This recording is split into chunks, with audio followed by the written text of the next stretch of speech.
लें और सबको समानता का अधिकार दें। देखिए, अगर दलित होता हमारे भारत की राष्ट्रपति कौन इसमें? दलित तो ही है। कितना बड़ा सम्मान है।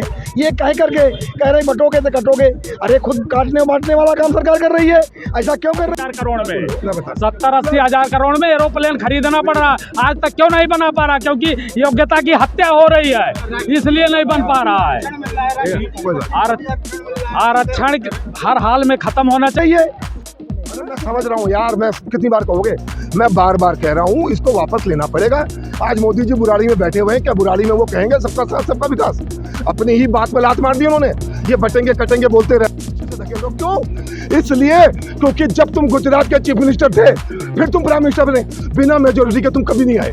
अब तुम्हारे मन में दंश हो गया, बिल्कुल सांप काट रहा है मन में। ओ भाई मेजोरिटी क्यों नहीं आई? कार्यालय के सामने क्या लिखा हुआ है? क्या लिखा हुआ है? दीनदयाल उपाध्याय ये उद्यान जो बना रखा है ना। और भाई साहब, पंडितों से बड़ी नफरत हो गई तुम्हारे को। ये मोदी जी की पीड़ा है जो बाहर निकल पाते हैं। तो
नमस्कार, मैं विजय पुनिया, आप लोगों का हमारे चैनल पर स्वागत है। मैं खड़ा हूँ दिल्ली के जंतर मंतर पे और यहाँ पे क्षत्रिय समाज के लोग और ब्राह्मण समाज के लोग यहाँ पे मौजूद है। जो यूजीसी जो गाइडलाइंस आई थी, सुप्रीम कोर्ट ने जो यूजीसी यूनिवर्सिटी को दी थी कि आप इसको लागू कीजिए, उसके विरोध में यहाँ पे लोग आए कि उस गाइडलाइंस को वापस लिया जाए। ऑलरेडी वैसे तो वापस हो ही चुके हैं, कोर्ट में मतलब केस चल रहा है, फिर भी प्रोटेस्ट चल रहे हैं हर जगह पे। सर थोड़ा जय श्रीमन नारायण, क्या पूछना चाहते हैं आप? पहले बताइए परिचय दीजिए। मैं जगत गुरु स्वामी अवधेश प्रपन्नादास, श्री शांति पीठाधीश्वर, दिल्ली। स्वामी जी, मैं परिचय बता रहा हूँ। ये हमारे परम पूज्य अंतर्राष्ट्रीय कथाव्यास आचार्य मधुदास महाराज जी हैं, जो सनातन के लिए हमेशा लड़ते रहते हैं। और ये जंतर मंतर पर जो इकट्ठा हुए हैं, ये इनका विशेष अनुरोध है सरकार से कि जो यूजीसी का कानून है, काला कानून है, वापस ले। सबको समानता का अधिकार हो, क्योंकि जो दलित कर करके हमेशा दलितों का सवर्णों ने सम्मान किया है, आज भी सम्मान कर रहे हैं। लेकिन हमारा सरकार ये जोड़ने का काम ना करके ये काटने का, तोड़ने का काम कर रही है। इसलिए हम सभी लोग यहाँ एकत्रित हुए हैं कि अनुरोध कर रहे हैं इस काले कानून को, यूजीसी कानून को वापस लें और सबको समानता का अधिकार दें। देखिए, अगर दलित होता हमारे भारत की राष्ट्रपति कौन इसमें? दलित तो ही है। कितना बड़ा सम्मान है। ये कह रहे बटोगे तो कटोगे। अरे खुद काटने बांटने वाला काम सरकार कर रही है। ऐसा क्यों कर रही है? ये मेरा अनुरोध है, निवेदन है सभी संतों का, सभी भक्तों के, सनातनियों का, कि सरकार इस कानून को वापस ले और जोड़ने का काम करे, सबको समानता का अधिकार दे। जय श्री राम। कानून में क्या दिक्कत है ऐसी? अरे कानून में दिक्कत ही नहीं है। आप एक पत्रकारों के सवाल कर रहे हैं। मैं जानना चाहता हूँ। नहीं, आप नहीं जान रहे हो क्या दिक्कत है, बताइए महाराज जी। क्या कमी होगी ना, जो कानून सरकार लेके आते कोई तो कमी होती है। रिजर्वेशन अपने आप में एक बहुत बड़ा दिक्कत है। रिजर्वेशन अपने आप में एक बहुत बड़ा दिक्कत है। आरक्षण सबसे पहले आरक्षण ओबीसी एक्ट वाला, एट्रोसिटी एक्ट वाला, रिजर्वेशन वाला, ये यूजीसी वाला नया, ये अपने आप में दिक्कत है बहुत बड़ा। ये समझाएंगे महाराज जी, समझाएंगे अच्छी तरह से। हाँ महाराज, एक एक करके। महाराज जी जो बात कहा है बिल्कुल सही है, काला कानून हटना चाहिए। नहीं, काला कानून तो मान लिया मैंने, मैं कह रहा हूँ उसमें कमी क्या है? कमी बताइए भाई, बताइए। -40 वाला डॉक्टर बनेगा। नहीं, वो एक अलग मुद्दा है। यूजीसी में अगर मोटा मोटा गंभीरता से देखा जाए, इसका निचोड़ सवर्ण समाज का बच्चा अगर यूनिवर्सिटी या कॉलेज जाएगा तो वहाँ से उसकी लाश आएगी, क्योंकि वो कुछ भी करेगा। स्पोर्ट्स में आगे जाएगा, यूजीसी कानून लगा दिया जाएगा। पढ़ाई में आगे जाएगा, यूजीसी कानून लगा दिया जाएगा। किसी भी चीज़ में आगे बढ़ेगा और अगर किसी पार्टिसिपेट करेगा, चुनाव लड़ेगा, तो वहाँ पे उसके ऊपर यूजीसी कानून लगा के उसको डाउन कर दिया जाएगा। ये किसी भी तरीके से सही नहीं है। ये ऑलरेडी कानून पहले बना होता है, इसमें तो ओबीसी को जोड़ा गया। सिर्फ ओबीसी से दिक्कत है या कानून से दिक्कत है? इनको तंग कौन करता है? सबसे ज़्यादा ओबीसी तंग करते हैं। ओबीसी को इन्होंने साथ मिला दिया तो सेब तो जब भी नहीं है। ये कौन लाला बनिया इनको चांटे लगा रहा है यूनिवर्सिटियों में? बताओ कौन पिटाई कर रहा है? जानना वो चाह रहा पढ़ने हूँ, आते हैं, ओबीसी कौन के ब्राह्मण खिलाफ परेशान हो कर रहा या है? यूजीसी? कौन क्षत्रिय समाज परेशान कर रहा है? यूजीसी में इनमें से कोई परेशान नहीं करता, वो साथ लेके चले हैं हमेशा। इसको मोदी जी को बड़ी गंभीरता से लेना चाहिए। ये पूरे देश की व्यवस्था बिगाड़ रहा है कानून, ये बहुत ही गलत कानून है, इसको वापसी ले लेना इसमें चाहिए। सुधार क्या चाहते हैं? अगर वो सुधार तो सरकार करेगी ना, जिन्होंने बीज बोया। सुधार भी तो कुछ होगा ना। जिन्होंने बीज बोया है वो होना काटेगा। चाहिए। अगर फर्जी शिकायत पाई जाती है तो उनको यूनिवर्सिटी से बाहर किया जाए, उनके ऊपर जुर्माना लगाया जाए, उनका रिस्ट्रिकेट किया जाए, ठीक है। और सवर्ण समाज को ये जो आरक्षण से अपना जो है 700 नंबर वालों को बाहर करके 7 नंबर वालों को सिलेक्शन हो रहा है, ये ख़त्म होना चाहिए। SC ST ख़त्म होना चाहिए। आज इस टाइम आतंकवाद से जितना परेशान नहीं है सवर्ण समाज वाले, उतना SC ST से परेशान है इस काले कानून से।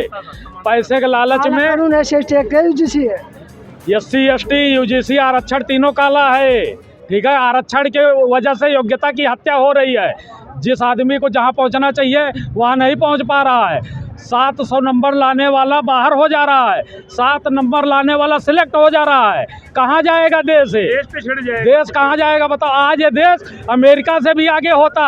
एरोप्लेन आज ये देश नहीं बना पा रहा है, खरीदना पड़ता है 70-80 हज़ार करोड़ में। 70-80 हज़ार करोड़ में एरोप्लेन खरीदना पड़ रहा है। आज तक क्यों नहीं बना पा रहा? क्योंकि योग्यता की हत्या हो रही है, इसलिए नहीं बन पा रहा है। आरक्षण हर हाल में ख़त्म होना चाहिए, योग्यता के आधार पर सिलेक्शन होना चाहिए। हमारा देश अब भी कुछ नहीं बिगड़ा है, अब भी बहुत आगे चला जाएगा। मोदी सरकार सब गलत कर रही है अभी। सरकार से नहीं, सिस्टम से सब तो सरकारी तो मेरी बात सुनो। पहली बात तो ये है कि मोदी जी को आप मतलब व्यक्ति मानते हैं, मनुष्य मानते हैं, वो भगवान मानते हैं? पहले बता, आपसे पूछ रहा हूँ, बताइए। नहीं कहते ना मोदी जी तो आप देश जवाब है, दे दीजिए, मैं बात बताऊंगा ना। प्रधानमंत्री है ना। प्रधानमंत्री है तो मोदी जी के पास एक पद है, वो प्रधानमंत्री है देश का, उनका हम सम्मान करते हैं, ठीक है ना। तो इसका ये तो बिल्कुल मतलब नहीं हो जाता कि वो जो भी करेंगे बिल्कुल ठीक ही करेंगे। विरोध तो होता रहा ना, राजा महाराजों के जमाने से विरोध हुआ था ना। रामचंद्र जी से भी कोई सवाल कर दिया था तो रामचंद्र जी ने बहुत बड़े फैसले लिए ना, सीता माता को घर से बाहर भेज दिया ना। छोड़ो, बात हो रही है आरक्षण, तो आरक्षण में यहाँ जितने भी लोग हैं खड़े, सबके सामने कह रहा हूँ, चाहे मेरे से कोई छोटा मेरे से बड़ा, हमारे जीते जी आरक्षण कभी खत्म होने वाला है नहीं। क्योंकि कोई भी राजनीति पार्टी आरक्षण को खत्म करेगी नहीं, क्यों? फिर उनकी जीतने की गारंटी नहीं रहेगी, तो वो खत्म होने वाला नहीं। मैं सिर्फ बात कर रहा हूँ यूजीसी की। आपने कहा SC ST एक्ट और यूजीसी, तो भाई SC ST जो एक्ट है ना, उसी में फेरबदल करने के लिए, उसमें सुधार करने के लिए बनाया गया था, लेकिन वो कोड़ में खाच कर दिया उन्होंने और खतरनाक स्थिति पैदा कर दी। तो मैंने यूजीसी को पढ़ा, पूरा अच्छी तरह से पढ़ा। उसमें जो 10 लोगों की जो टीम बनेगी, उसमें 7 लोग तो सवर्ण होंगे, आप लोगों के कम जाति से होंगे। आपने एक नहीं गलत बोल रहे हैं, मैं बता रहा हूँ, आप गलत बोल रहे हो, मैं चैलेंज कर रहा हूँ आपको, घर जाके दोबारा देखना। आर्टिकल 3C पढ़ा है आपने आर्टिकल 3C पढ़ा? 3C कहता है कि सवर्ण की गलती होगी नहीं। आर्टिकल 3C तो बोल रहा है वहां पर, उसमें जो क्लॉज है ना, वो कहता है कि जो सवर्ण समाज के लोग हैं उनके संग गलत हो ही नहीं सकता, और जब भी गलत होगा तो वो गलत करने वाले होंगे, मतलब वो शोषण करने वाले होंगे, उनका शोषण कोई कर ही नहीं सकता। और आप बोल रहे हो कि 7 लोग, एक मिनट 7 सवर्ण जाति के होंगे, किसने कह दिया आपसे? अभी तक तो एक भी नहीं है वो। अरे मेरे भाई में, अरे मेरी बात, अरे लागू तो होने दो पहले, मैं आपको बता, लागू होएगा, कमेटी बनेगी तभी तो रखा जाएगा ना। ऐसा है ना, इस इंटरव्यू आप लोग लागू तो, अरे इस इंटरव्यू को कहीं लगाओगे ना आप, तो लोग बहुत समझदार है, वो नीचे जवाब देंगे, कमेंट में आपका जवाब मिल जाएगा। मैं आपको बता रहा हूँ, चैलेंज कर रहा हूँ, बार बार कह रहा हूँ, कोई 7 व्यक्ति सवर्ण कैटेगरी के नहीं, आप झूठ बोल रहे हो, साफ बोल रहा हूँ मैं। ये चेक, उन्होंने कहा एक व्यक्ति सवर्ण समाज का भी हो सकता है, इट मे बी। हाँ, वो देख, तो सभी बता लो ना फिर। अरे यार थोड़ी तो शर्म करो, क्यों झूठ बोल रहे हो यार, क्यों झूठ बोल रहे हो? एक कानून, एक मिनट, एक कानून कह रहा है यूनिवर्सिटी ग्रांट कमीशन कि हमने जो इनको अलग कर दिया है, ठीक है, ये शोषण नहीं करेंगे, और ये क्या कह रहे हैं सुना आपने? 10 में से 7 सवर्ण होंगे, कोई लॉजिक है? सोचो जरा आप। कमेटी जो बनेगी। अरे मैं समझ रहा हूँ यार, मैं कितनी बार कहोगे, मैं बार बार कह रहा हूँ, इसको वापस लेना पड़ेगा। आज मोदी जी बुराड़ी में बैठे हुए हैं, क्या बुराड़ी में वो कहेंगे सबका साथ सबका विकास? अपनी ही बात में लात मार दी उन्होंने। ये बटेंगे कटेंगे बोलते रहते हैं, तो उसी को लात मार दी तुमने, हिंदुओं को अलग कर दिया तुमने। अब अगर मान लो किसी ब्राह्मण की को बांट दिया, आपका कहने का मतलब? हाँ, अब समझ में आ गया आपको। मेरा जो गुस्सा है ना, विरोध है, वो इस बात का है कि आपने हिंदू को बांटा है, और आप कहते थे बटेंगे तो कटेंगे, आप कहते थे सबका साथ सबका विकास, और अब हिंदू बट गया। आप मुझे ये बताओ, ठाकुर क्षत्रिय ब्राह्मण की अगर बेटी हुई, वो यूनिवर्सिटी में जाएगी, आप उसकी मेरिट देखोगे, योग्यता देखोगे, या क्या देखोगे? जाति, बस जाति, जाति के अलावा कुछ नहीं। अबे भैया, तुमने रिजर्वेशन दे रखा है, ऐसी की तैसी कर रखी है हमारी सवर्णों की, और फिर भी कल क्या हुआ पता आपको? 840 में से 400 लोग सवर्ण आ गए, यूपीएससी क्लियर कर ली उन्होंने, उनके पास है योग्यता है, लेकिन तुम कर क्या रहे हो भाई जी? इसको डालो। बोलिए बोलिए।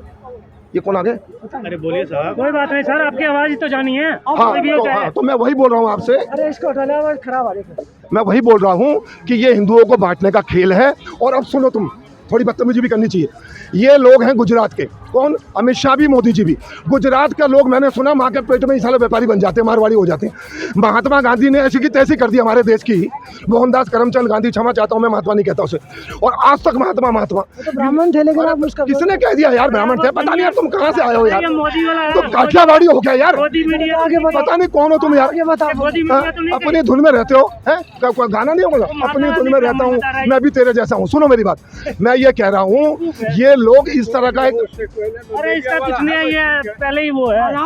अरे जवाब तो सुन लो यार, महात्मा गांधी जवाब सुन के जाना पड़ेगा। कुछ पता ही नहीं, पत्रकारिता करने चले हो। हाँ हाँ, सुन नहीं रहे यार, बताओ अबे सुनते क्यों नहीं हो यार? चला रहा है। बोल लेंगे, सब बोलते हैं भाई, पत्रकार में ये होता है, तुम्हें आता कुछ नहीं पता है। है। मैं वही कह रहा हूँ कि जो मोहनदास करमचंद गांधी ने किया ना, हिंदुओं की ऐसी की तैसी करी। और सुनो, मैं आपको साक्ष्य दे सकता हूँ, सरदार पटेल ने उनसे कहा सर मार्क्स बढ़ गया कि आपने तो हम हिंदुओं के मुंह पे कालिक पोत दी। किसने कहा था? सुनो सुनो, तो वही मोदी जी कर रहे हैं। वो चाहते मैं सर्वा बन जाऊं, मुझे नोबेल पुरस्कार भी मिल जाए और मैं 29 में फिर से जीत जाऊं। मैं नॉन बायोलॉजिकल आदमी हूँ, कहते हैं ना वो, अपनी तारीफ करने वाला मैंने पहला प्रधानमंत्री देखा है। नॉन बायोलॉजिकल, मैं तो कहूँ मैं मनुष्य हुई नहीं, ईश्वर का कोई शक्ति टपक रही है साली। एक मिनट, और महामानव, एक मिनट, महामानव के पास ईश्वर की शक्ति है, देवतुल्य आदमी, लेकिन जंतर मंतर में इतना छोटे से प्रोटेस्ट से डर गया भाई, इतनी बड़ी बड़ी फोर्स लगा दी, बसों में लेके जाओ, उठा के हमको फेंक रहे हो बाहर। ये कौन सा तरीका है यार? ये कौन सा तरीका है? और हाँ, अगर हम गलत हैं कि ये यूजीसी के बारे में, तो सुप्रीम कोर्ट भी गलत हो गया। क्यों स्टे लगाया? सुप्रीम कोर्ट ने कहा क्या था पता है ना आपको, कि ये तो रेगुलेशन डिवाइसिव है, कि बिल्कुल ये बांट रही है, ये तो बंटवारा कर रहे हैं, हम देश को आगे पहुंचाना चाह रहे हैं, आगे लेके जाना चाह रहे हैं, जातिवादी को अंत करना चाह रहे हैं, और तुम फिर पीछे से धकेल रहे हो। क्यों? इसलिए क्योंकि जब तुम गुजरात के चीफ मिनिस्टर थे, फिर तुम प्राइम मिनिस्टर बने, बिना मेजोरिटी के तुम कभी नहीं आए। अब तुम्हारे मन में दंश हो गया, बिल्कुल सांप काट रहा है मन में, और मैं मेजोरिटी क्यों नहीं आई आपकी बात? तो भाई क्या करना है? होलसेल में वोट लो, पिछड़े, दलित, शोषित, वंचित, उस खेल के लिए यूजीसी लाया गया है। किसी की आवाज नहीं निकली। 13 जनवरी से लेकर आज तक बीजेपी में कुछ नहीं है क्या? है? स्वतंत्रता के बाद पार्लियामेंट में जितने SC ST मिनिस्टर हैं कभी नहीं हुए, जितने चीफ मिनिस्टर दलित पिछड़ जाति के कभी नहीं हुए। और क्या करोगे? हमारे घरों से हमारी बेटियां, हमारे एक सवाल लास्ट है, ऐसा क्या करना चाहिए था कि एक सारे के सारे लोग एक लाइन में आ जाए, कि मतलब के धागे में बन जाए? अरे मुझे तो ये समझ में नहीं आया, करना चाहिए क्या था? कहा किसने था यार यूजीसी लाने को? रिजर्वेशन हटाओ। SC ST कैटेगरी को प्रोटेस्ट किया था क्या? कोई आंदोलन किया था? कुछ कहा था? कुछ भी नहीं कहा था। ये सिर्फ चाल है, मैं कह तो रहा हूँ भाई, पूरी मेजोरिटी लाने के लिए। भाई वो कहता मैं चंद्रबाबू से हाथ क्यों मिलाऊं, मैं ये तुम्हारा नीतीश कुमार से हाथ क्यों मिलाऊं? नीतीश कुमार की ऐसी तैसी कर दी उन्होंने कल, वो बेचारा वैसे दिमाग से हिलावा, आ जा बेटा तू इधर आ, जिसका बेटा सीधा खड़ा नहीं हो पा रहा, और वो डिप्टी CM बन जाएगा 2-3 दिन बाद बिहार का। वाह रे वाह मोदी जी वाह, बाप और बेटे की राजनीति, मुलायम सिंह की राजनीति। अब बिहार में क्या कर रहे हो तुम? ये बहुत चालाक है भाई, इनको चाहिए एक चीज, उसका नाम है सत्ता, उसके लिए कुछ भी कर सकते हैं। अजीत पवार अब तो चले गए दुनिया से, चले गए तो जाने से पाप खत्म नहीं होते, देश से बड़ा कुछ नहीं होता। मोदी जी ने राजस्थान में बोला कि 70,000 करोड़ रुपए की बेईमानी कर ली इसने। किसने? अजीत पवार ने। आप यकीन नहीं करोगे, चौथे दिन इस बात के कहने का अजीत पवार बीजेपी में था। यार कैसे ईमानदार हो भाई तुम। मैं तो 12 साल से बीजेपी का गुण गाता था भाई, सुबह शाम दिन रात। हाँ, पागलपन था मेरे अंदर, लेकिन मैंने देखा यार मोदी जी तो 3 बार प्रधानमंत्री बनने के बाद पिछड़े ही रह गए यार। अबे ऐसा पिछड़ा किस काम का यार? ऐसा पिछड़ा किस काम का? क्या ब्राह्मण झोपड़ियों में रह रहे हैं, अब भीख मांग रहे हैं सालों, 25-50 लाख रुपए लगा कर शादी करते हो तुम, सब भूल जाते हो तुम, डेकोरेशन, ये फलाना, मैरिज होम। लेकिन एक चीज याद रहती है, अरे यार पंडित जी को यार एक आधे तोले की यार अंगूठी दी थी। अब हरामखोरों मत बुलाओ ना, अबे मत बुलाओ तुम पंडितों को, तुम्हारी औकात नहीं है तो जाओ सालों वहाँ पर, वो 5 रुपये का एफिडेविट बनाओ वहाँ पर कोर्ट में जाके, करो जहाँ तुम्हें शादी करनी है। ब्राह्मण के बिना तुम्हारा गुजारा नहीं, अस्थियां भी नहीं तुम प्रभावित कर पाते हो गंगा जल में, और गालियां देने के लिए ब्राह्मण हो गया। अब नहीं सुनेगा ब्राह्मण, मैं पहले बता रहा हूँ, ब्राह्मण को गाली देने के लिए पैदा हो गए हो तुम। है बीजेपी के कार्यालय के सामने क्या लिखा हुआ है? क्या लिखा हुआ है? दीनदयाल उपाध्याय, ये उद्यान जो बना रखा है ना। और भाई साहब, और पंडितों से बड़ी नफरत हो गई तुम्हारे को। ये मोदी जी की पीड़ा है जो बाहर निकल के आ गई, और शायद नहीं आती अगर बीजेपी को बहुमत मिल जाता तो। वो 240 में अटक गए, उन्होंने 24 स्ट्रैटेजी बनाई। अब क्या करें? उन्होंने कहा मोदी जी होलसेल में वोट चाहिए, ये छोटी रिटेलिंग में मजा नहीं आ रहा। तो उन्होंने क्या करें? उन्हें सवर्ण तो कभी कुछ कहता ही नहीं है, अपने काम धंधे में लगा बेचारा। सवर्णों को लात मारो, उनको एक करो, तो कैसे करो? ऐसे करो। ये कर दिया उन्होंने कि और फिर कह रहा हूँ सवर्ण की बेटी बेचारी कहीं चली जाए उसके साथ कुछ गलत नहीं होता, हो चुका है। इस रेगुलेशंस के बाद जो ये दिल्ली यूनिवर्सिटी की लड़की जो साहित्य की पढ़ाई कर रही थी उसको दलित लड़के ने प्रपोज कर दिया, याद आ गया मुझे, प्रपोज कर गया, वो फंस गई। वो कह रही मैं क्या करूँ भाई, मुझे अपनी पढ़ाई लिखाई करनी, इन झंझटों मुझे पढ़ना ही नहीं है। वो पीछे पड़ गया, तेरे ऊपर मैं केस डाल दूंगा। उसने उसको एक्ट लगा दिया। उसके पिताजी ने हाथ पैर जोड़ के 80,000 रुपये देकर अपनी बेटी बचाई उससे। इन हरामखोरों की ये तो हो गई आदत। ऋचा तिवारी ये ऋचा तिवारी ये ऐसे काम कर रहे हैं, इनसे हम बचेंगे? ये हमें खाना चाह रहे हैं। नगर में जो मौत है, इन्होंने एजुकेशन, उत्तम नगर में जो मौत है लड़के की, वो बताऊंगा मैं। वो हिंदू मुस्लिम है, वो यूपीएससी की पढ़ाई को इन्होंने फ्री कर दिया है मुस्लिम लोगों के लिए। जो वहाँ पर उत्तम नगर में हिंदू को एक पानी का छींटा पड़ने में फेंक दिया मार मार के, तो 53 यूपीएससी के मुस्लिम जो आ गए अब वो हमारी आने वाली पीढ़ी को जीने देंगे? वो तो जिहाद कर रहे हैं भाई, सीधी सी बात, सीधा जिहाद उनका चल रहा है। अब उनका क्या? तो भाई अब एक गलतफहमी तो मेरी दूर हो गई कि मुसलमान की कल्पना करो। मोदी जी को मैं किसी भी कीमत में हिंदूवादी तो बिल्कुल नहीं मानूंगा। बहुत बड़ी भूल हुई 12 साल तक में। बस धन्यवाद। तो ये थे तमाम लोग जो यहाँ पे, ये थे यहाँ पे तमाम, ये थे यहाँ पे लोग जो यूजीसी का विरोध कर रहे हैं, क्योंकि यूजीसी में जो भी कोई बातें थी इनका विरोध है यूजीसी को लेके। सबको बोलना चाहिए। हो गया रिजर्वेशन खत्म करो, रिजर्वेशन खत्म होगा तभी बीकेपी टाइम्स किस में आता है? रिजर्वेशन खत्म होगा तभी मामला सलटेगा, नहीं तो मोदी तो गया 240 पे आएगा मोदी।